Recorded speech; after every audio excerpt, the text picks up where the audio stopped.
অনেকের সুনির্দিষ্ট প্রতিকার আইনের 1 থেকে 57 ধারা পর্যন্ত মুখস্থ, কিন্তু সুনির্দিষ্ট প্রতিকার আইন বলতে কি বুঝো অথবা সুনির্দিষ্ট প্রতিকার আইন কি বলতে পারে না।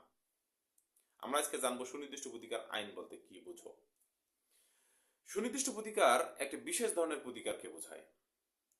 দেওয়ানি কার্যবিধি বা সাধারণ আইনে যে সকল প্রতিকার পাওয়া সম্ভব না, সেটি যে আইনে সুনির্দিষ্টভাবে পাওয়া যায় তাকে সুনির্দিষ্ট প্রতিকার আইন বলে। সুনির্দিষ্ট প্রতিকার আদালতে অধিকার হিসেবে চাওয়া যায় না, আদালত তার সুবিবেচনার উপর ভিত্তি করে এটি প্রদান করেন।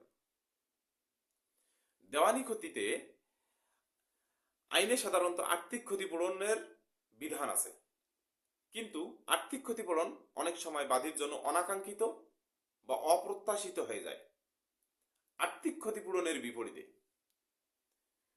প্রতিকার হিসেবে আইনের যে বিধান আছে তাকেই সুনির্দিষ্ট প্রতিকার আইন বলে।